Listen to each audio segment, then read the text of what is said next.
Bismillah, alhamdulillah, Allahumma sholli ala Muhammad wa ala ali Muhammad. Kita lanjutkan kembali dari materi adab belajar yang ketiga, yaitu ta'zim terhadap ilmu dan ahli ilmu. Mengagungkan, menghormati gitu ya, menghormati ilmu dan juga ahli ilmu, sumber ilmunya ya. Eh, Dikatakan oleh Al-Imam Al-Azzarnuji, beliau menyampaikan bahwa seorang penuntut ilmu tidak akan memperoleh ilmu. Jadi kita nih sebagai penuntut ilmu nggak akan dapat apa-apa, nggak akan dapat ilmunya dan tidak dapat mengambil manfaat dari ilmu itu. Nggak bisa tuh ngambil buahnya ilmu atau memanfaatkan ilmu. Berarti nggak bisa ngamalkan gitu ya, apalagi mendakwahkan. Kecuali dengan menakzimkan, menghormati, menghargai, ya, menghormati apa? Ilmu dan para ahlinya, juga memuliakan dan menghormati para ustadz. Wah, ini poin yang sangat penting ya, teman-teman ya, tentang adab belajar yang ketiga, yaitu menghormati ilmu dan ahli ilmu. Sebagaimana dikatakan oleh beliau, Al-Imam Az-Zarnuji, kita nggak dapat apa-apa. Kita sebagai penuntut ilmu nggak akan dapat apa-apa. Kalau kita tidak menazimkan, tidak mengagungkan, tidak menghormati guru-guru kita. Ya, baik. Kita akan coba sedikit apa namanya, menjelaskan lebih rinci mungkin ya terkait adab yang ketiga ini. Yang pertama adalah tentang adab kepada guru. Ya. Pertama, tidak berjalan di depannya. Jadi kalau kita lagi barengan sama guru kita gitu ya, jangan sampai kita mendahului guru kita. Jadi kita jalan di depannya gitu. Kecuali mungkin kalau sudah diizinkan atau misalnya kita sengaja di depan ya untuk memastikan bahwasanya jalan yang oleh guru kita itu aman misalnya gitu kan. Tapi kan kenyataan yang terjadi saat ini adalah tidak seperti itu. Ya, anak-anak kita misalnya gitu ya, ya eh, terserah mereka gitu ya. Tapi mereka melakukan itu tentunya bukan karena ingin seperti itu, bisa jadi mereka tidak tahu. Maka ini perlu dijadikan sebagai amalan yang kita biasakan buat diri kita dan juga orang lain. Kita dahulukan misalnya, mungkin diri kita dulu nih, kan, mendahulukan misalnya orang yang lebih tua dari kita gitu ya, atau mungkin guru yang lebih waktunya lebih berilmu gitu ya, kita dahulukan gitu ya, kurang lebih seperti itulah. Kemudian juga kita tidak menduduki tempat duduknya. Ini kalau mungkin dalam di kelas misalnya gitu ya, teman-teman kan pasti punya ada tempat duduk buat guru. Nah, maka sampaikan pada anak kita bahwasanya itu tidak boleh diduduki gitu ya, kecuali oleh guru gitu ya. Ini sebagai cara mereka menghormati guru. Kemudian yang ketiga adalah tidak memulai pembicaraan di hadapannya kecuali atas izinnya. Jadi kita nggak mulai itu pembicaraan di hadapan guru kita gitu ya, kecuali kita sudah izin sama guru kita. Tidak banyak bicara di hadapannya, gitu ya. Tidak bertanya saat sedang bosan, gitu ya. Menjaga etika 5S, senyum, sapa, salam dan sebagainya, termasuk misalnya ini konteksnya misalnya gini, kita nih lagi guru kita sedang duduk ya, duduk di lesehan gitu ya. Kita jalan datang gitu berdiri dalam keadaan berdiri kan jalan gitu ya, maka etikanya adalah kita duduk dulu gitu ya, terus kita salim gitu ya. Nah ini kita ajarkan juga pada anak kita, misalnya biasanya kalau habis sholat berjamaah gitu ya, kan kita duduk gitu ya, terus mereka mau keluar dari masjid, maka kita biasakan mereka untuk duduk terlebih dahulu ketika mereka mau salam sama kita, mau salim sama kita ya.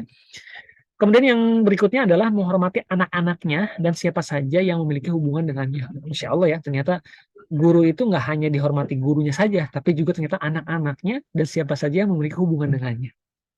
Baik, sebagai tambahan di slide ini kita sampaikan perkataan dari Al-Imam Fakhruddin. Beliau ini dihormati oleh khalifah pada zaman itu. Insya Allah ya. Apa yang terjadi? Apa sih sebenarnya yang membuat beliau bisa dihormati sampai oleh khalifah pun menghormati beliau? Maka beliau mengatakan bahwa sesungguhnya aku mendapatkan kedudukan ini dengan melayani guru. Jadi beliau dihormati oleh orang-orang bahkan oleh khalifah itu gara-gara awalnya adalah karena dulu beliau melayani guru beliau. Ya, dulu kata beliau, dulu aku melayani guruku, aku dengan cara apa? Dengan menyiapkan makanannya dan tidak memakan darinya sedikit pun selama 30 tahun. Jadi beliau nyiapin makanan gitu ya, tapi nggak dicicipin dalam arti mungkin nggak diambil lah buat beliau gitu ya.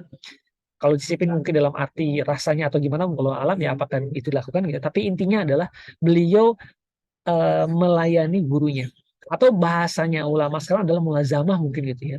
Atau mungkin kalau bahasa kita sebagai sekolah adalah magang jenis lokal lah mungkin gitu ya, magang maestro gitu ya, kita ngelayanin guru kita gitu ya. Bisa jadi mungkin yang kita layani itu nggak ada hubungannya dengan apa yang kita maksudkan. Misalnya kita pengen belajar apa ilmu tauhid misalnya gitu ya. Tapi yang kita lakukan adalah melayani beliau, kebutuhan beliau gitu ya. Dan tentunya teman-teman juga tahu sebagaimana para sahabat tuh seperti itu kepada Nabi Muhammad SAW, melayani beliau. Ya. Seperti siapa Anas bin Malik, ya, radhiyallahu an dan sebagainya. Baik, ini yang pertama ya dari perincian adab terhadap guru. Kemudian di dalam syair yang disebutkan dalam kitab Ta'limut Ta'lim dikatakan bahwa sesungguhnya guru dan dokter itu keduanya gitu ya, tidak akan memberikan nasihat jika tak dihormati.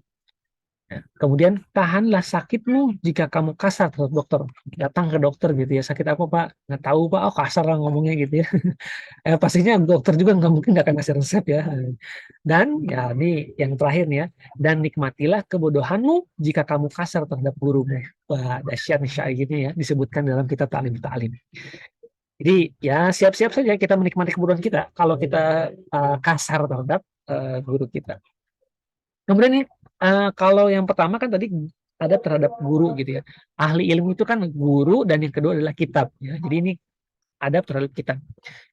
Maka yang pertama di dalam kitab Ta'lim ya, Masya Allah nih ya. Yang pertama adalah memegang kitab dalam keadaan bersuci. Memang ini nggak wajib gitu ya, tapi ini adabnya seperti itu. Ya. Kemudian tidak menyimpan kitab, menyimpan buku gitu ya di lantai. Kalau Al-Quran jelas gitu ya, jangan gitu ya. Tapi ini meskipun dia hanya kitab gitu ya, buku lah gitu ya, buku mata pelajaran lah mungkin gitu. Walaupun sebenarnya ini konteksnya lebih kepada ilmu agama gitu ya. Tapi nggak masalah juga mungkin kalau ini dibawa ke ranah ilmu dunia lah ya. Ini hanya sekedar untuk nimbab etika saja gitu ya. Kan kalau kita menyimpan buku sembarangan gitu ya, apalagi misalnya kita tafsir misalnya atau kitab hadis gitu ya, itu kan seolah kita tidak menghargai ilmu itu gitu. Kemudian yang berikutnya adalah tidak menjulurkan kaki ke arah kitab. Masya Allah ya. Kemudian menumpuk kitab sesuai dengan keutamaannya. Nah ini juga menjadi problem ya di kita ya. Kita kadang-kadang Al-Quran disimpannya benar sih, nggak di lantai, di lemari gitu ya. Tapi misalnya apa? Ditumpuk dengan kitab yang lain. Atau bahkan mungkin Al-Qurannya di meja gitu ya. Lalu kita simpan handphone di atas Al-Quran ya. Mungkin nggak sengaja atau mungkin ya kita nggak ngeh seperti itu. Nah setelah belajar ini tentunya kita harusnya bisa lebih menghargai gitu ya. Kalau yang dimaksud sini adalah menumpuk kitab sesuai dengan keutamaannya, maksudnya ya Al-Quran itu yang paling atas, yang bawahnya adalah misalnya tafsir Quran, yang kedua misalnya apa gitu ya.